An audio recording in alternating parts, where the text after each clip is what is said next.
Korang perasan tak, setiap kali ekonomi susah, setiap kali rakyat merungut pasal kos hidup, ahli-ahli politik nak akan cakap benda yang sama lah, naikkan gaji minimum.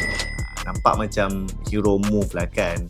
So, gaji naik kan, rakyat happy, so diorang pun dapat undi. Tapi betul ke semudah itu? Atau sebenarnya kita tengah main api tanpa kita sedar? So, aku nak korang fikir logik dululah. Kalau gaji minimum naik, kos majikan naik, dan kalau kos naik, dan apa akan jadi? So, ada 3 benda lah yang biasanya akan berlaku.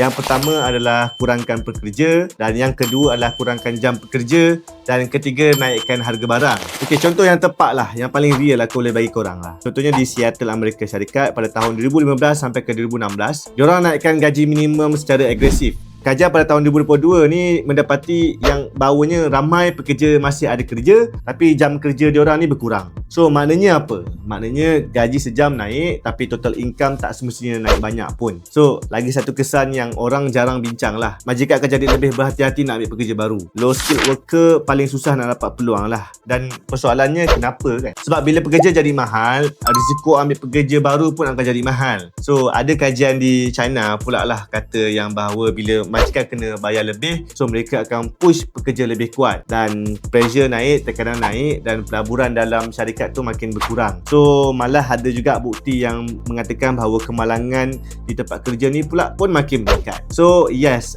gaji naik tapi kualiti kerja boleh jadi macam lebih teruk lah pada aku. Dan sekarang ni aku nak bagi view yang balance sikit lah. Kalau tak ada langsung gaji minimum, memang bahaya. Syarikat besar boleh tekan gaji serendah mungkin. Gaji minimum yang sederhana ni mungkin boleh membantulah. Contohnya di Mexico, antara tahun 2018 sampai ke tahun 2024, gaji minimum naik mendadak. Kemiskinan turun daripada 50% kepada 35% dan sebanyak 15 juta orang keluar daripada paras tahap kemiskinan tu. So memang ada kesan yang sangat positif lah. Tapi, ada tapi masalahnya bila kerajaan jadi overconfident. Ramai pekerja gaji minimum ni sebenarnya bukan golongan termiskin pun. Ada yang second income dalam keluarga yang gajinya tinggi dan ada juga yang student kerja musim cuti kan. So dalam masa yang sama, bila gaji naik terlalu tinggi, bisnes akan naikkan harga. Dan siapa yang akan paling terkesan bila harga naik?